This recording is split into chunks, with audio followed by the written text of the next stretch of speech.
Bienvenue à toutes et à tous dans ce nouvel épisode de la capsule de croissance. Ça faisait longtemps, je sais. Mieux vaut tard que jamais. Aujourd'hui, on va parler d'un truc super important. Reprendre le contrôle de votre carrière. Et éviter éventuellement de faire les mauvais choix. On va parler de liberté, de priorité et surtout comment faire des choix éclairés. Parce qu'au final, c'est le vrai pouvoir ça. Accrochez-vous, on va explorer ensemble les stratégies concrètes pour aligner votre vie pro et vos vraies valeurs. Allez! Bienvenue à toutes et à tous dans l'émission La capsule de croissance par iUpMe.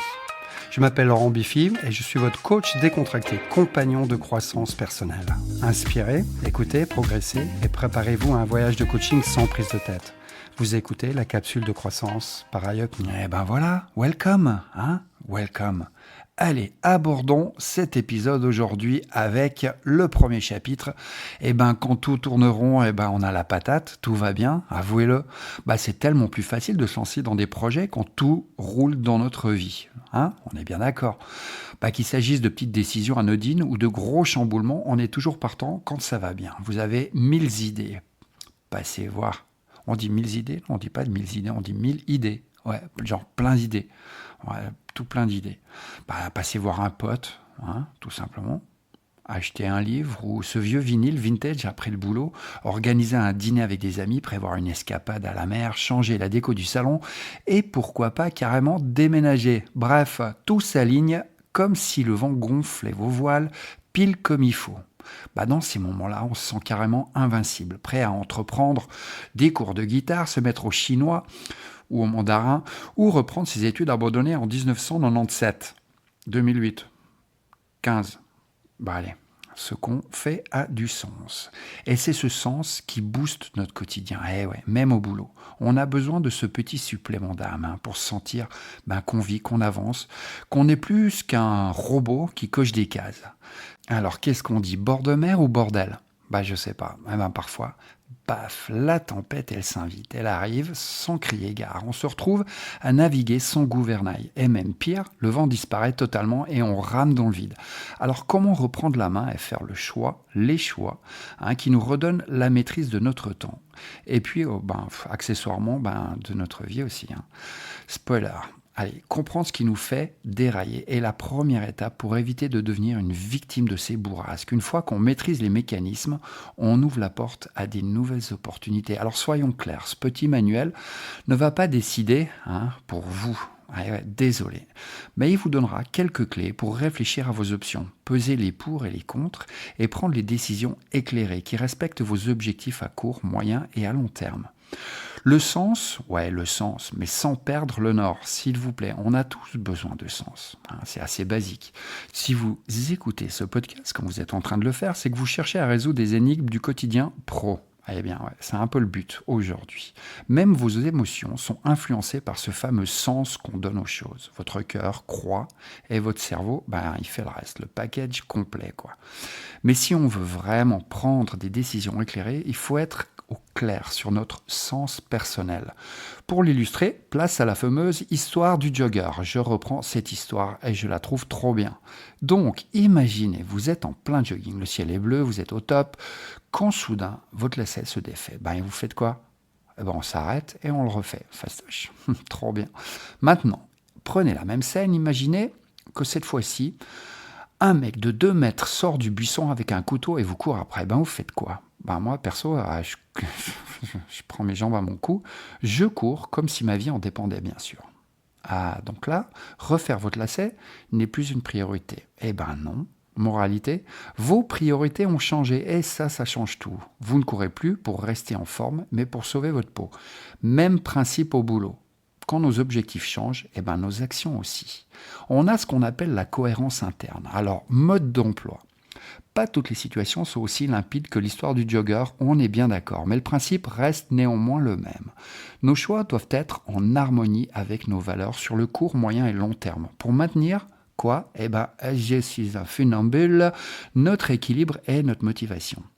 Seules les décisions basées sur nos vraies valeurs nous procurent ce sens qui nous fait vibrer. Restez capitaine, même en pleine tempête. Mais ouais. Et la souffrance au travail, on en parle partout, surtout à la télé ou à chaque émission. nous en fait des caisses. Et franchement, on comprend pourquoi. Entre la pression et la déshumanisation, c'est quand on enlève la partie humaine de l'équation. Bon, ok, je m'arrête. On finit par perdre le nord, trouver du sens à ce qu'on fait. Hein, mission presque impossible. Ben, à force, on a l'impression de survivre au boulot plutôt que d'y vivre vraiment. Mais moi, je vous le dis, la vraie motivation, c'est ce qui nous fait nous lever le matin avec la patate. Un sourire ou presque. Hein, elle vient quand ce qu'on fait a de la valeur à nos yeux. Eh ouais, elle vient quand on fait ce qu'on fait et qu'il se fait qu'on fait, mais que ça a de la valeur. J'espère que c'est clair pour tout le monde. Hein. Plus on voit à quoi servent nos actions, plus on a la pêche pour avancer. Ben ouais, c'est ce fameux sens personnel qui nous fait vibrer plus que de nous laisser timballer les vagues. Voilà, trimballer à gauche, à droite. Ben pourquoi est-ce qu'on fait ce qu'on fait? Why do you do? Ben, la vraie question, hein, si vous ne savez pas pourquoi vous faites les choses, ben, comment vous voulez rester motivé? Chaque action a une raison d'être, même si parfois on n'y pense pas trop. Et croyez-moi, il vaut mieux réfléchir à ce qui nous pousse à agir, car personne ne va le faire à notre place, on est bien d'accord, mais c'est quand même clair dans votre texte. Plus ça l'est, et plus prendre des décisions deviennent un jeu d'enfant. Adieu les doutes, bonjour les choix assumés. Alors, c'est comme dans l'histoire du jogger, hein, vous vous souvenez, celui avec le lacet et le psychopathe. Ouais. Quand notre pourquoi personnel est limpide, tout devient évident. Vous savez, si vous devez vous arrêter ou continuer à foncer, vous savez dire oui ou non aux opportunités qui se présentent. Et vous savez dans quoi vous investir. Personne ne peut décider pour vous. Alors, autant être au clair sur vos objectifs. Mais après, les chapitres suivants vont vous plonger dans les concepts qui, au premier abord, pourraient vous sembler un peu éloignés du sujet. Mais accrochez-vous, ces idées sont là pour vous aider à prendre du recul et à faire des choix qui respectent autant vos besoins que ceux des autres. Parce que ça, c'est une notion ultra importante, cette notion de réciprocité. Alors encore une fois, et spoiler, c'est vous le capitaine de votre navire. Et ça serait dommage de le laisser à la dérive. Alors, on parle de liberté. Alors, c'est un peu plus que choisir la pizza du vendredi, mais on a besoin de liberté. Mais la vraie question est, comment exercer cette liberté quand on est submergé par les impératifs du boulot ? Ça demande un peu de stratégie. Vous êtes seul responsable de votre vie. Personne ne va fuir à votre place si le mec au couteau vous court après. Alors bienvenue à ce stade-là dans ce que j'appelle le territoire, votre territoire. Vous avez votre espace perso, ou comme j'aime l'appeler, votre territoire. C'est là où tout ce qui compte pour vous se trouve, comme la famille, le boulot, la santé. Et à l'intérieur de ce cercle, il y a un cercle plus petit qui s'appelle la sphère d'action, votre sphère d'action. C'est là où vous avez le contrôle. Ici, c'est votre royaume privé et personne ne peut y entrer sans votre accord. Vous êtes le capitaine à bord, même en pleine tempête. Dans cette sphère, vous êtes le boss ou la boss. Alors, ni votre collègue, ni votre patron, ni même votre chat d'ailleurs, ne peuvent décider pour vous. Vous avez le pouvoir de prendre des décisions et personne d'autre. C'est là que votre liberté prend tout son sens. Savoir où vous pouvez agir et où vous devez lâcher prise. Alors maintenant, on va approcher une autre approche. Ok. Bref, jongler avec les trois sens, sans s'en mêler les pinceaux, maintenir notre cohérence interne. C'est un défi de funambule, funambule, pas les funambules. Ouais, bon. Alors rester aligné avec nos actions. C'est loin d'être une balade de santé, je vous l'accorde. Alors on l'a déjà dit. Pour être vraiment en phase, il nous faut un sens personnel qui guide nos décisions. Mais ce sens, il ne tombe pas du ciel, comme par magie. Non. Il vient de l'intérêt réel qu'on perçoit dans ce qu'on fait. En gros, si ce qu'on fait sert nos objectifs, qu'ils soient courts, moyens ou à long terme, tout roule. Tout roule, poupoule. Et quand ce sens-là est clair, c'est comme si on était sur des rails. Ça glisse tout seul. C'est like with the flow. Mais franchement, si c'était aussi simple, pourquoi est-ce que tout le monde galère, ou une grande partie de gens galèrent, à être motivés au boulot? Pourquoi est-ce qu'on a souvent l'impression que le sens de l'entreprise est à des années-lumière de ce qui nous anime personnellement? Eh bien, accrochez-vous, la réponse elle est super simple en fait. Il faut réussir à jongler avec 3 types de sens pour garder son équilibre. Si on n'arrive pas à les harmoniser, on finit vite découragé et perdu dans la jungle professionnelle. Alors c'est quoi? C'est le sens intime, le sens convenu et le sens situationnel. Ça, c'est ce que j'appelle le trio infernal. Votre fameux sens personnel est en réalité un puzzle à 3 pièces. Ouais. Et si vous arrivez à les faire fonctionner ensemble, bingo, hein, on a gagné le gros lot. Vous avez trouvé la recette du succès. Je vous le mets dans le mille. Alors l'objectif, garder la tête froide et ne pas sombrer dans le chaos quand le boulot se transforme en tempête. Sans cet équilibre, la motivation s'envole. Et c'est la panique à bord. Alors attention, je ne vais pas vous livrer un cours théorique ultra chiant sur la gestion de ces 3 sens, mais juste vous donner les bases pour mieux comprendre et, encore une fois, spoiler, ça peut vraiment tout changer. Voici donc les 3 éléments qui composent ce fameux sens personnel. Notre sens intime qui est le pourquoi secret derrière nos actions. Quand on se lève le matin pour aller bosser, c'est pas juste par hasard, il y a un pourquoi intime. Qui puise dans nos valeurs profondes, ce que vous avez bien à l'intérieur de vous. C'est ce qui nous pousse à choisir un métier, par exemple, à rester à notre poste ou à chercher ailleurs. C'est pourquoi ce pourquoi intime guide nos actions, souvent sans qu'on s'en rende compte. Alors, prenez un futur employeur, par exemple. Les raisons qui vous poussent à aller voir ce job sont pas celles qu'il imagine.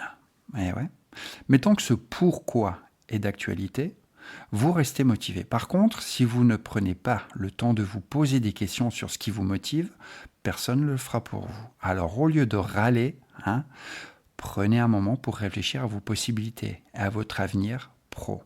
Un petit bilan de compétences, ça vous tente? Ça pourrait être un bon début. Ensuite de ça, il y a le sens convenu, aka le job description signé. Quand vous acceptez un job, vous signez un pacte avec l'employeur. Vous remplissez certaines responsabilités et en échange, vous recevez un salaire. Et peut-être une place de parking si vous êtes chanceux, avec la voiture qui va avec. Bon, ça c'est dans l'idéal. Ce sens convenu, c'est ce qui vous permet de comprendre ce qu'on attend de vous. Mais attention, le flou autour des tâches peut vite transformer votre job en nid à stress. Pour éviter les galères, il faut des attentes qui soient claires. C'est un peu comme avoir un contrat tacite avec l'employeur. Si c'est pas clair, bonjour les malentendus et le stress qui va avec. Et pour info, il y a certains patrons qui adorent laisser les choses floues pour mieux vous coller des tâches supplémentaires. On connaît tous ça, les mauvaises idées. Mauvaises idées. La transparence, c'est la clé pour une relation saine et efficace pour les 2 parties. En 3, il y a notre sens situationnel, ou comment réagir aux urgences. Entre les appels, les mails, les interruptions, les réunions interminables, le boulot, c'est souvent un marathon. Et savoir gérer tout ça, c'est ce qu'on appelle le sens situationnel. Ici, il s'agit de prioriser, de savoir dire oui ou éventuellement non au bon moment. C'est ce sens qui vous permet de rester zen et de ne pas paniquer. Le stress, lui, il arrive quand on perd de vue ce sens situationnel. Savoir où donner de la tête et quand agir. C'est ça, franchement, la clé pour éviter de sombrer dans le surmenage et éventuellement le burn-out.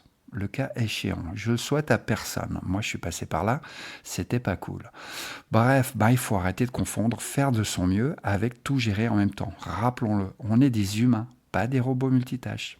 Le temps, c'est de la vie. Gérer son temps, c'est finalement, d'une certaine façon, gérer sa vie. Que ça soit au boulot ou en dehors, il faut trouver l'équilibre et ne pas se laisser submerger. Le travail, c'est juste un décor différent où on continue d'être soi-même. Tout simplement. Pour rester motivé, il faut que ce qu'on fait résonne avec ce qu'on est. Le trio gagnant pour rester motivé, qu'est-ce que c'est? Moi, j'ai envie de dire qu'en résumé, pour maintenir votre motivation et votre équilibre, il faut jongler entre ces 3 sens, le sens intime, le sens convenu et le sens situationnel. N'oubliez jamais que votre pourquoi intime est la boussole. Si vous restez aligné avec lui, les réponses aux questions qui vous tourmentent viendront beaucoup plus facilement. Et vous sentirez du coup beaucoup plus en phase avec ce que vous faites. Alors respirez, faites le point et réappropriez-vous le sens de vos actions. Maintenant, on a ce pourquoi intime, hein, c'est votre super carburant motivationnel. Ce fameux pourquoi intime, c'est le moteur de votre motivation et la source d'essence derrière vos actions. C'est lui, c'est lui qui a guidé vos choix jusqu'ici, jusqu'à ce jour, et qui vous aide à jongler avec ces trois sens pour garder l'équilibre. Parfois, les circonstances nous bousculent un petit peu et on commence à douter de nos décisions passées. Mais franchement, pas de panique. Avant de tout envoyer valser, asseyez-vous et posez-vous les bonnes questions. Et spoiler alerte, encore une fois, c'est pas en paniquant qu'on trouve les meilleures solutions. D'accord ? Ouais. Quand la motivation chute, il y a tout qui part en vrille. Ouais, ça c'est vrai, ça peut arriver, c'est vrai. Dès qu'une personne commence à baisser ses attentes, sa motivation, on prend un coup. Et là, boum, tout dérape. Pour compenser, on peut s'enfoncer dans le boulot à fond, se noyer dans les loisirs ou dans la distraction, pas toujours très saine. En gros, quand la motivation se fait la malle, on a tendance à faire un petit peu n'importe quoi. On a tous besoin de ce sens personnel pour avancer. Peu importe si la vie est douce ou rude, on n'a qu'une seule vie, après tout. Il y a deux façons de mourir, je dis souvent, c'est un petit peu chaque jour ou un beau jour. À vous de méditer la réponse. Le monde pro, lui, c'est souvent le terrain où notre sens personnel est mis à l'épreuve. Pour garder la pêche, il est crucial de trouver et de maintenir ce fameux sens personnel derrière chacune de nos actions. Alors la clé, gérer les trois sens en harmonie. Et voilà, tout se joue ici. Savoir gérer votre sens intime, votre sens convenu et votre sens situationnel pour rester aligné avec vous-même. C'est ça qui vous permet de rester motivé, dynamique et en phase avec ce que vous faites. Alors, prêt à se réajuster à vos sens et reprendre le contrôle ? J'espère. Parce que maintenant, on passe aux besoins des repères. Sans le GPS, c'est la débandade, c'est l'accident, c'est le gouffre, c'est le cataclysme. Il faut retrouver votre cohérence interne. C'est un GPS qui est indispensable. Et pour maintenir votre équilibre, vous avez besoin de vos repères et de repères solides. Sans eux, peu importe votre motivation, vous finirez par vous épuiser et répondre aux attentes des autres sans jamais trouver la paix intérieure. Maintenant, les attentes versus les besoins. Ça, c'est un peu le dilemme sans fin. Comment est-ce qu'on fait la différence entre tout ça ? Alors, se concentrer sur le besoin réel plutôt que sur les attentes des autres. C'est ça la clé pour éviter le burn-out. Est-ce que vous pensez vraiment pouvoir satisfaire tout le monde ? Tout le temps ? Je pense qu'on connaît tous la réponse. Entre un patron qui vous demande de vous booster les ventes, et des collègues qui envahissent votre bureau pour des broutilles, ça devient mission impossible. Certaines attentes dépassent votre sphère d'action. C'est le contrôle que vous avez sur les choses qui vous entourent. Et vous n'avez pas toujours le contrôle. Essayez de contrôler ce qui vous échappe. C'est comme essayer de jardiner dans le jardin de votre voisin sans y être invité. Ça ne marche pas. Tout simplement. Accepter ses limites. Et tout d'un coup, ça va très bien. Si vous acceptez vos limites, vous pouvez pas tout faire. Non, c'est pas possible. Vous êtes juste, tout simplement, un humain. Et c'est normal de ne pas répondre à toutes les attentes. Acceptez que certaines choses ne sont pas sous votre contrôle. Et concentrez-vous sur ce que vous pouvez faire dans votre sphère d'action à vous. Au boulot, j'ai envie de dire, concentrez-vous sur l'essentiel. Votre job répond à des besoins qui sont spécifiques. Job description. Identifiez vos responsabilités, alignez-les avec votre sens personnel pour préserver votre cohérence. Ne vous laissez pas emporter par les attentes des autres. Restez centré sur ce qui a vraiment du sens pour vous. Gardez le cap sur votre sens intime. Votre sens intime est votre boussole, c'est votre GPS, c'est lui qui vous guide dans vos choix et préserve votre équilibre. Assurez-vous que vos actions au travail respectent ce sens, pour rester motivé, tout simplement, et aligné avec vous-même. Et maintenant on passe au prochain chapitre, où on a une notion de la dépendance, de l'indépendance et de l'interdépendance. Là, il va falloir choisir votre camp.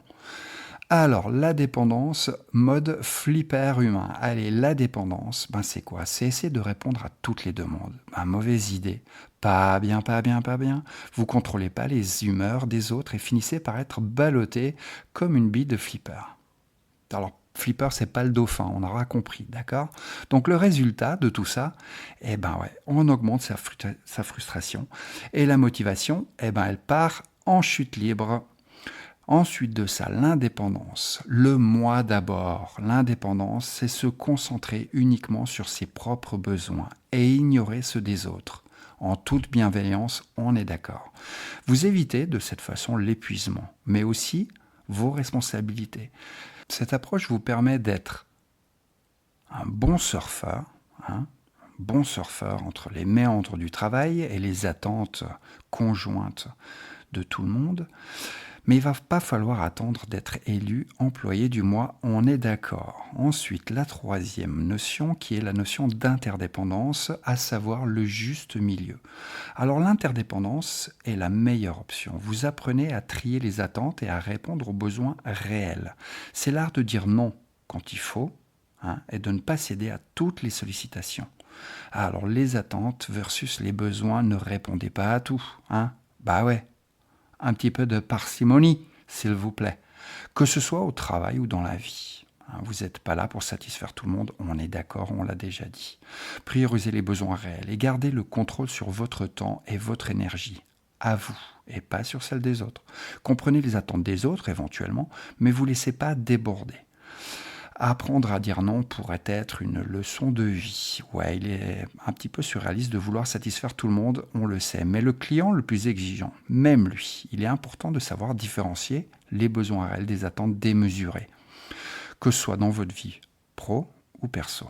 Donc en conclusion, restez maître de vos décisions. Votre mission à vous, répondre aux besoins réels tout en préservant votre liberté de choix. Écoutez, comprenez et surtout apprenez à dire non, non quand c'est nécessaire. C'est la clé pour garder le contrôle et ne pas laisser tout ça vous submerger. Alors, question à tout le monde, à tous nos auditeurs et nos auditrices, qui connaît Maslow? Moi je dis, est-ce qu'il s'est trompé? Point d'interrogation. Je sais pas. On va voir ça. Si seulement vous pouviez repérer avec précision les actions vraiment importantes et les mener à bien, tout en restant concentré sur vos objectifs. Ça serait génial. On est d'accord. Mais voilà. Entre l'envie et la réalité, il y a un fossé. D'ailleurs, êtes-vous vraiment au clair sur le résultat que vous espérez? Si ce n'est pas le cas, c'est peut-être le bon moment pour y réfléchir. Et c'est là que commence la solution. Avoir une vision personnelle à long terme, que ce soit pour choisir votre orientation ou changer de cap, peut faire toute la différence. C'est cette vision qui ne va pas franchement régler tout, mais elle reste un repère crucial. Motivation et satisfaction au travail. Un sujet un petit peu universel. Alors que vous soyez psy, formateur ou juste à la recherche de sens dans votre boulot, la motivation et la satisfaction au travail sont des questions qui vous parlent. Pas besoin de diplôme pour se demander ce qui vous pousse et ce qui nous pousse à nous engager ou pas dans notre job. Sur ce sujet, Maslow est sans doute le nom qui revient le plus souvent. Pourquoi est-ce que tout le monde parle aussi souvent de Maslow? La théorie de Maslow, avec sa pyramide des besoins, est devenue, par la force des choses, incontournable. Elle propose que nous devons satisfaire des besoins de base avant de pouvoir atteindre la motivation ultime. En gros, motivation égale pyramide. Facile, non? Pas autant que ça. Moi, je trouve que c'est une demi-vérité ou peut-être un demi-mensonge. Le problème, c'est que la pyramide de Maslow est souvent simplifiée à l'extrême. Résultat, c'est une demi-vérité qui peut piéger votre carrière. Alors, je vais d'abord vous expliquer la version classique de Maslow, puis vous parler de la théorie d'Herzberg, qui nuance un petit peu tout ça. C'est un autre super grand monsieur. Donc, il y a Maslow d'un côté et Herzberg qui nuance tout ça. Et enfin, pourquoi, selon moi, encore une fois, mais ça n'engage que moi, Maslow avait tort. Restez avec moi, vous verrez que cette pyramide n'est peut-être pas forcément la solution miracle qu'on nous a vendue pour réussir au boulot. Maslow et sa pyramide, l'escalade de la motivation, comme j'appelle tout cela. Alors Maslow, qu'est-ce qu'il fait Maslow? Il masse slow. Sinon, il nous raconte que pour atteindre l'ultime motivation au travail, il faut gravir sa fameuse pyramide, marche après marche, sans sauter d'étape et surtout sans tricher. Allez hop, on sort les baskets et on s'attaque aux 5 étapes à gravir si vous rêvez de vous hisser au sommeil. Au sommeil, non pas au sommeil, au sommet de votre motivation professionnelle. Niveau 1. Les besoins physiques. Mode survie activé. Bienvenue à la base de la pyramide, là où l'objectif principal est de rester en vie, tout simplement. Si vous n'arrivez pas à respirer, manger ou dormir, autant dire que la motivation passe à la trappe. Là, tout ce que vous voulez, c'est un job. N'importe lequel, on s'en fiche pour remplir le frigo et payer le loyer. On signe même un CDD les yeux fermés, tant qu'on peut se nourrir et avoir un toit. Au niveau 2, de la pyramide de Maslow, on a la sécurité. Alors là, on pourrait dire que l'objectif, c'est un CDI. Allez, ça y est, vous avez de quoi manger et dormir à l'abri, mais maintenant, vous voulez plus que des pâtes tous les soirs parce que c'est un peu ras la patate, les pâtes. Ouais. Alors vous visez la stabilité. Moi, j'ai envie d'un CDI. Le CDI devient votre Saint Graal. Et ouais, vous bossez dur pour cet objectif. L'objectif ? Assumer un minimum de sécurité pour que vous ne soyez pas à 2 doigts de la crise de panique à la fin de chaque mois. Passé ce niveau-là, on passe au niveau Super Mario Bros, qui est le numéro 3, l'appartenance. Les amis d'abord. Comme disait la chanson. Ouais, yes, le CDI est dans la poche.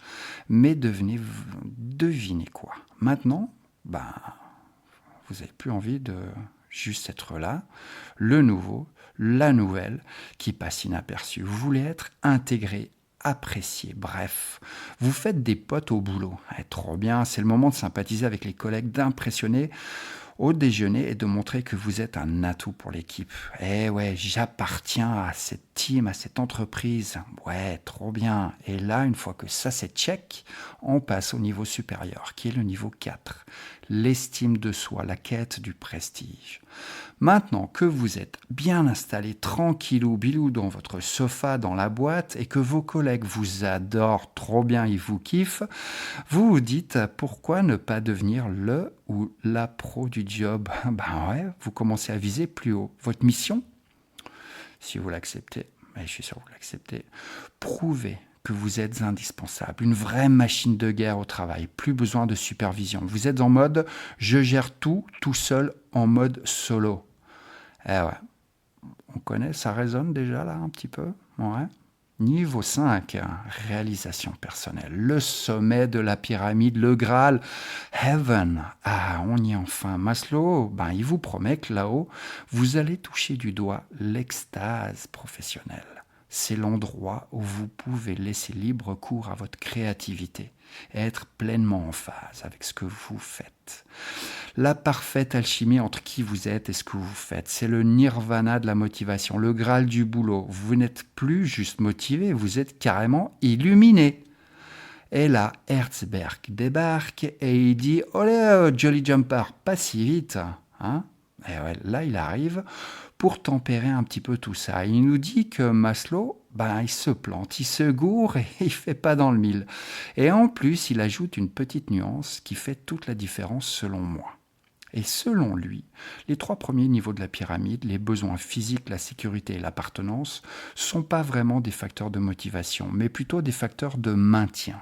Autrement dit, c'est le strict minimum pour ne pas déprimer. Ouais, tout simplement.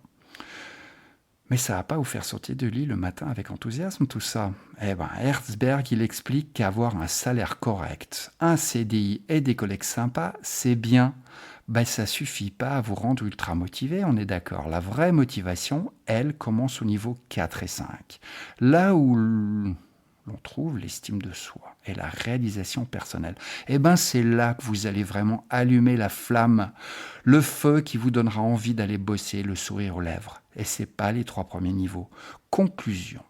Est-ce qu'il faut grimper ou pas ? Qu'est-ce que vous dites ? Moi, perso, je dis qu'en résumé, Maslow et Herzberg sont d'accord sur un point. Il y a plusieurs niveaux dans la motivation, mais Herzberg nous met en garde. Cocher les cases des 3 premiers étages ne suffira pas à vous rendre vraiment motivé. Pour ça, il faut viser les niveaux 4 et 5, où l'estime de soi et l'épanouissement deviennent vos véritables moteurs.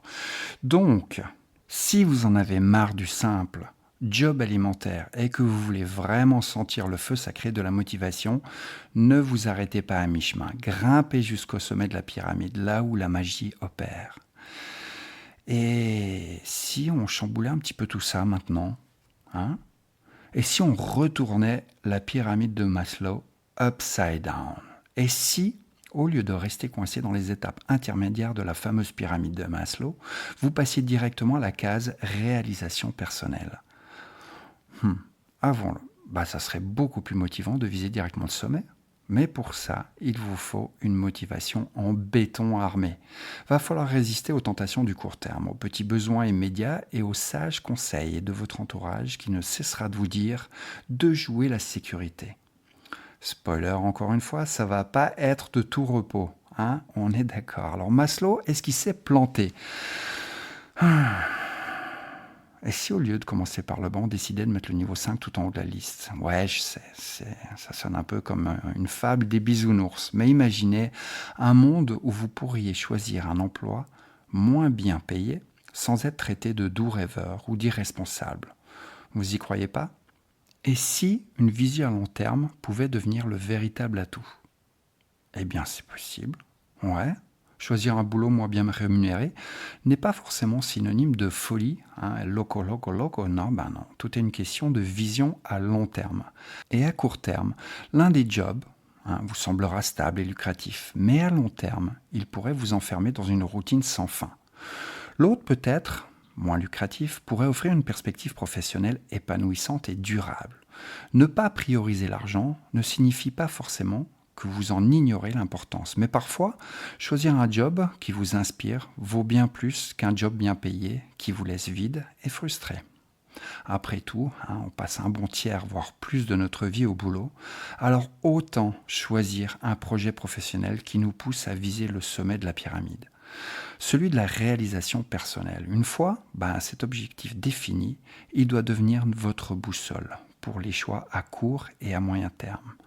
Faire bouillir la marmite tout en visant les étoiles. Ouais. Et pourquoi pas le compromis? Ouais, vous n'êtes pas obligé de choisir un ou l'autre. Rien ne vous empêche de prendre un petit boulot pour faire bouillir la marmite tout en poursuivant votre rêve. Ouais.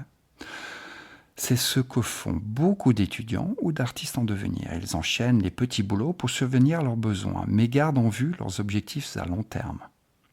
Leur motivation, elle, reste intacte, car ils savent que c'est une étape vers leur Graal du niveau 5, où ils pourront enfin vivre de leur passion.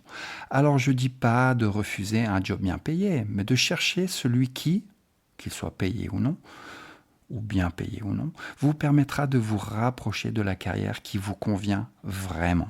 Facile à dire, moins facile à faire, surtout si vous avez déjà des responsabilités. C'est pourquoi la stratégie pour atteindre le niveau 4 et 5, sans se laisser distraire par les pièges des niveaux inférieurs, dépendra toujours de votre situation actuelle. Voilà.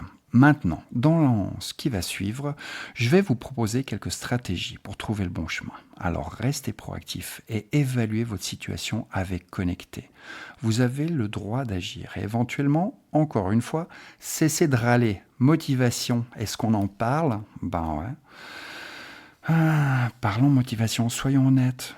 Notre société a un rapport plutôt tordu avec le travail. Et ça crée pas mal de souffrances qui pourraient être évitées. Pourquoi ? Eh bien parce qu'on nous bombarde deux idées totalement contradictoires. D'un côté, on nous répète qu'il faut absolument trouver un job qui nous plaît vraiment, d'où ces pubs où les gens rayonnent de bonheur au boulot, sourire Colgate inclus. Et d'un autre côté, si on n'est pas heureux au travail, on se sent vite comme le figurant raté d'un mauvais casting. Mais heureusement, il y a toujours le fameux plan B. Être heureux en dehors du boulot, ça c'est possible. Travailler dur pour se payer des vacances au soleil, des loisirs sympas, bref, tout ce qui pourrait compenser. Résultat, aimer son job, c'est se dire ça va, c'est pas trop chiant. Et si en plus ça paie suffisamment pour s'offrir de belles vacances, alors là c'est champagne. Ou prosecco. Ou champomy, je sais pas. Ça ressemble à de la motivation, mais c'est surtout un joli mirage. La fausse motivation, briller, mais en toc. Ouais, c'est à l'apparence de la motivation. Ça brille même un peu. Ouais, c'est joli. Mais c'est pas de la vraie motivation.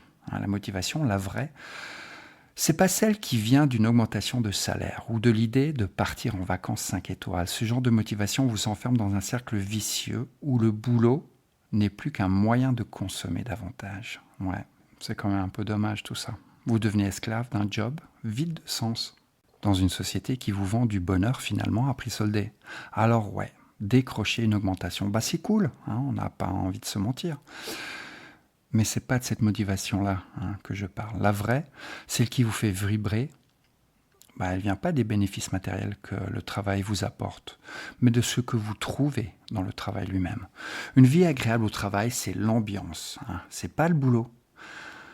Et puis, il y a ceux qui, eux, ne cherchent pas à aimer le travail. Non, leur stratégie, c'est de rendre la vie au travail agréable. Attention, pas le travail en lui-même, mais juste l'environnement. Ces gens-là, ils misent tout sur les pauses café avec les collègues, les blagues à la machine à café, les déjeuners sympas. Ils transforment d'une certaine façon l'ambiance en refuge. Mais le vrai boulot, lui, reste relégué en arrière-plan. Toujours aussi terne et peu inspirant. Se plaindre, ça sauvera personne. Désolé. Si vous faites partie de ceux qui râlent en attendant que tout change, le système, votre boss, vos collègues, j'ai une mauvaise nouvelle pour vous. Ça ne marchera pas. Non, ça ne va pas fonctionner. Vous avez peut-être toutes les raisons d'être frustré et en colère. Je ne dis pas le contraire. Mais râler ne changera rien du tout. Désolé. Même si votre ras-le-bol est légitime, se plaindre ou se mettre en colère, ça ne fait qu'exprimer votre malaise sans pour autant améliorer les choses. Et soyons réalistes, à moins d'avoir une baguette magique, vous changerez ni votre patron, ni vos collègues, ni la société d'un coup de gueule. Si vous attendez que le monde prenne enfin en compte la dimension humaine du travail, armez-vous de patience, parce que vous risquez d'attendre longtemps. L'option proactive. Action, c'est entre vos mains. Si vous voulez réellement que ça change, il va falloir passer en mode proactif. Alors, bonne nouvelle, vous avez du pouvoir. Elle réside dans votre sphère d'action. C'est à vous. Personne ne peut venir là. C'est votre petit chez vous, votre petit cocon. Trop bien, trop bien, trop bien. Commencez, s'il vous plaît, par accepter vos limites et la réalité qui vous entoure. Vous ne pouvez pas tout changer, mais vous pouvez agir là où vous avez du contrôle. C'est là que se trouve votre sens personnel, rappelez-vous, celui qui donnera de la profondeur à vos actions. Si vous refusez de voir les choses en face, vous resterez prisonnier d'un sentiment d'impuissance, condamné à perpète, à attendre quelque chose ou quelqu'un qui vienne vous sauver. Mais ça va pas, ça arrivera pas. Je suis désolé. Cette dépendance à l'extérieur vous rend encore plus impuissant, tout simplement. Et croyez-moi, ce sentiment d'impuissance est l'ennemi numéro 1 de votre épanouissement au taf. Donc, au lieu de râler, acceptez la réalité de votre situation et action, s'il vous plaît. Agissez. Vous n'avez pas besoin d'attendre que les autres se bougent pour transformer votre propre vie professionnelle. Le coaching aide en ce sens. Donc, n'hésitez pas à faire appel à un coach. En l'occurrence, un coach High Up Me, pour régler ce petit souci. Maintenant, à l'étape suivante, être ou faire. To be or to do? I don't know. Alors, qu'est-ce qu'on retient de tout ce bazar? On a tous compris que beaucoup de gens traînent des pieds pour aller bosser chaque matin. On les voit tous dans le tram, il suffit juste de jeter un œil, pas sur son téléphone parce que franchement ça abrutit un petit peu, mais soyez curieux, regardez autour de vous. Donc, tous ces gens qui vont aller bosser chaque matin en ayant cette impression d'être enchaînés à une corvée, je traîne la patte, c'est pas une casserole, c'est des boulets de canon plutôt qu'une source d'épanouissement, ambiance. On est d'accord? Ils sont là, ils sont pas contents. C'est tout l'art d'être un bouchon qui flotte. Alors là, il y a deux approches qui se dégagent quand il s'agit de gérer sa carrière. Il y a l'approche réactive et l'approche proactive.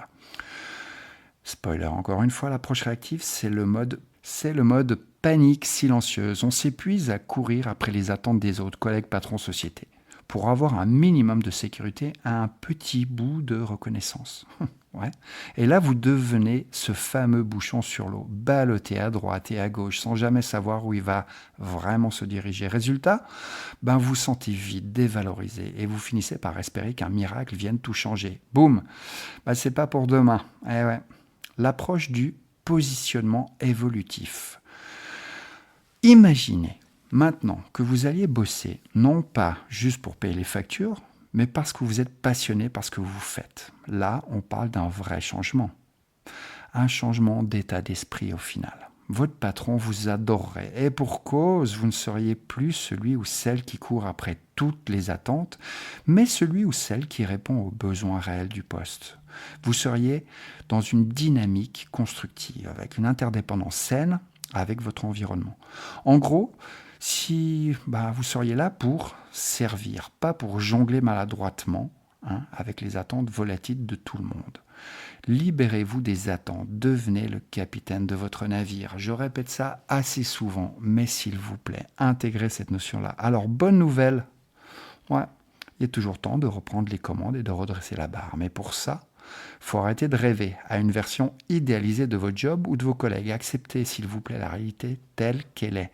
Se plaindre que vos collègues sont un peu lourds ou que votre travail n'est pas parfait, non, ça ne changera rien. Si vous continuez à vous poser en victime en vous demandant pourquoi la vie n'est pas plus douce, ma douce, sur le pouce, vous finirez dans une spirale d'impuissance. Alors plutôt que de chercher à plaire à tout le monde, concentrez-vous sur ce qui compte réellement pour vous. Réalignez vos choix avec ce qui vous motive vraiment. Eh ouais, la vie c'est pas Disneyland. Eh non. Si vous avez déjà réalisé que la vie n'est pas toujours simple, félicitations, vous êtes au courant d'un des plus grands mystères de l'existence. Maintenant, la clé, ou la question clé, qui vous a dit que la vie devait être facile ? Qui vous a dit que la vie devait être facile ? Alors, c'est sûrement pas la société de consommation qui essaie constamment de vous vendre plus de gadgets pour atteindre une vie parfaite en kit. Non, on est d'accord. Next, on va creuser des stratégies concrètes pour vous aider à reprendre le contrôle de votre vie professionnelle et éventuellement personnelle. Parce que la vraie liberté, c'est celle de faire des choix qui vous correspondent et non ceux que les autres attendent de vous. Reprenez le contrôle de vos décisions. Bon, voilà le truc. Il n'y a jamais un moment où vous n'avez aucun choix. C'est faux. Non, c'est faux. Je ne suis pas d'accord. Vous avez toujours des options ? Ouais. Même si elles ne crient pas « Coucou, je suis là », la première étape, c'est d'accepter votre territoire. Alors, c'est quoi le territoire ? Ça veut dire la réalité qui vous entoure. Ouais. Celle-là même. Ensuite, affrontez vos responsabilités avec courage et activez votre super pouvoir secret, le libre arbitre. Attention, attention, attention. Pas de conte de fées ici. Si vous croyez que chaque choix va être simple et sans douleur, vous vous trompez. Si un choix vous semble trop lourd à porter, c'est peut-être un signe que c'est pas le bon pour vous. Pourquoi ? Parce qu'il est probablement pas aligné avec vos valeurs profondes. Rappelez-vous, vos valeurs sont votre boussole et personne d'autre ne peut les ajuster pour vous. Et ensuite, protégez votre QG, votre quartier général, votre centre de commande. C'est là où se trouvent vos valeurs et vos convictions, votre sanctuaire perso. Assurez-vous de le garder bien fermé à tout ce qui pourrait le perturber. Double tour, la clé dans la bouche, motus bouche cousue et dans le trou. C'est là que vous allez puiser la clarté nécessaire pour faire des choix en phase avec qui vous êtes vraiment. Bref, votre prochain choix, c'est lequel ? Il se trouve dans votre QG. Quels sont les choix possibles ? Mais quels choix ? Oui, parce que je vous dis, faites les bons choix, mais quels choix ? La grande question. Bon, paniquez pas. Vous avez toujours le choix. Voici un tout petit guide pour vous aider à clarifier les options qui s'offrent à vous. Option 1. J'entame une démarche parallèle. Pas besoin de tout péter d'un coup. Vous êtes bien trop impliqué dans votre poste actuel pour réfléchir sereinement ? Faites un petit détour. Explorez d'autres possibilités sans tout envoyer valser. Reprendre des études, refaire votre CV, chercher des opportunités, tout ça en restant à votre poste actuel. Tranquille, pas de précipitation. tranquillou bilou. Option 2. Je vais tout envoyer balader et je plaque tout. La méthode radicale, tout quitter. Ça marche pour les aventuriers, mais attention, c'est un peu risqué. On a tous entendu parler de ceux qui ont tout quitté pour aller élever des chèvres en Ardèche et qui sont revenus en ville après quelques mois, un peu moins peace and love que prévu. Ouais. Option 3. J'y suis, j'y reste. Je suis là, je bouge plus. Rien ne vous empêche de rester là où vous êtes. Surtout si ça vous semble plus simple. Améliorer votre situation sans tout changer. Rénover, pas démolir. Stage, formation, développement personnel, tout ça peut remettre un peu de piment de votre carrière et élargir votre champ des possibles. Alors, en partant du principe que vous décidiez de rester bien fermement ancré dans votre poste actuel. Alors, on a une option, l'option 1. Rénovez votre motivation. Prenez un moment pour redéfinir ce qui vous motive vraiment.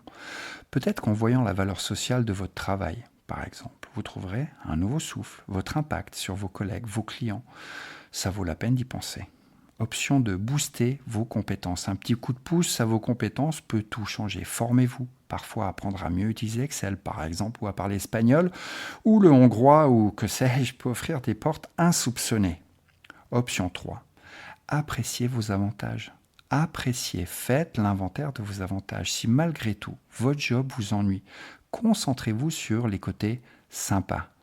Peut-être le salaire, peut-être les horaires flexibles, le bureau proche de chez vous. Utilisez ces avantages pour améliorer votre quotidien. Et à côté, trouvez ce qui vous passionne en dehors du boulot. Et finalement, vous avez toujours le choix. Quoi qu'il arrive, rappelez-vous, vous avez le choix. Même si vous avez l'impression d'être coincé, vous êtes libre de décider si vous restez ou pas. Pas de panique, c'est vous qui menez la danse, mais changez votre état d'esprit.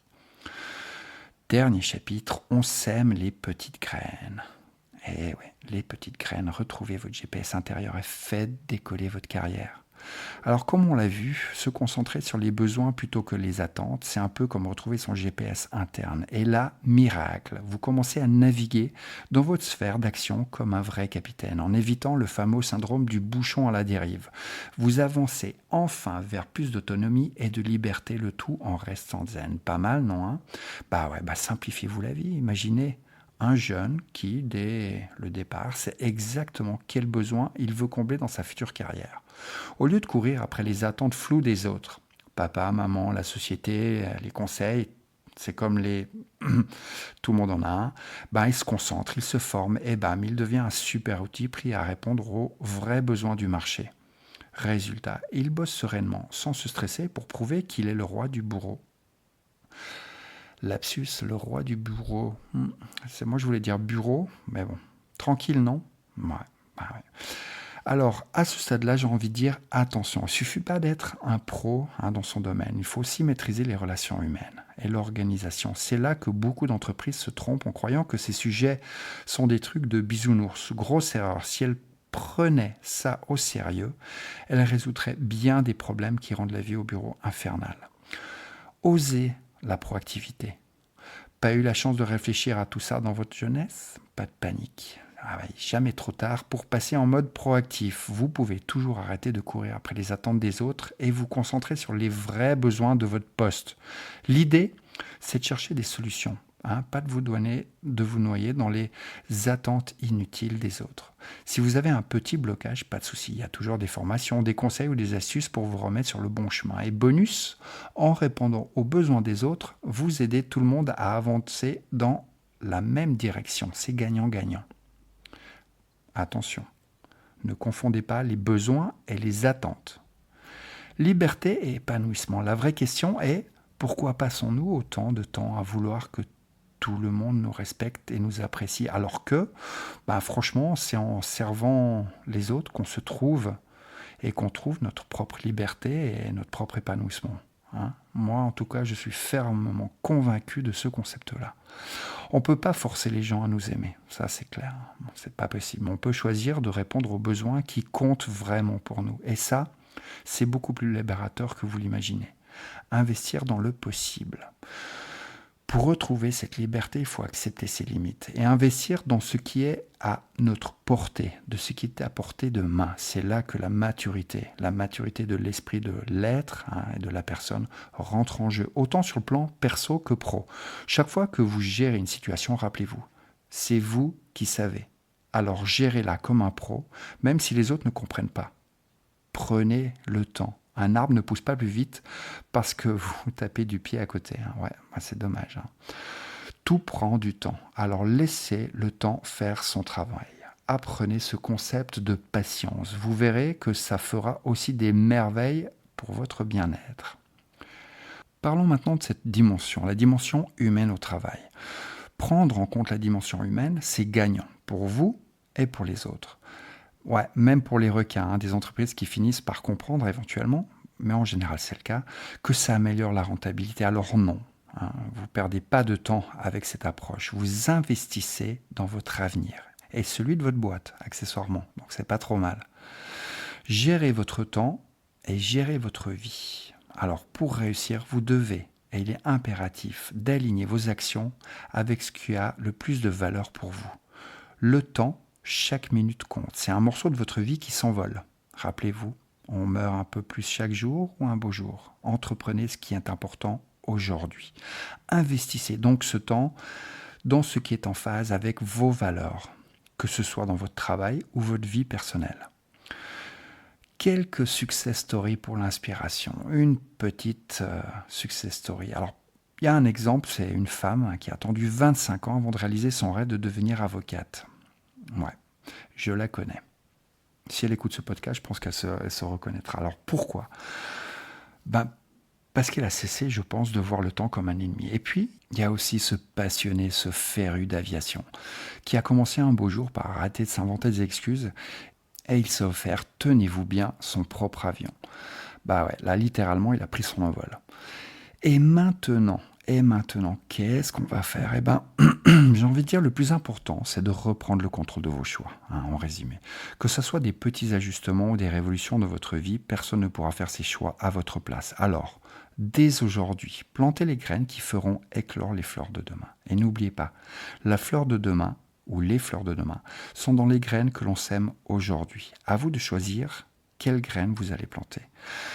Et ouais, comme chaque belle chose a une fin, c'est fini pour aujourd'hui. Mais rassurez-vous, on vous a concocté quelques petits exos sur le sujet, histoire de voir si vous êtes prêts.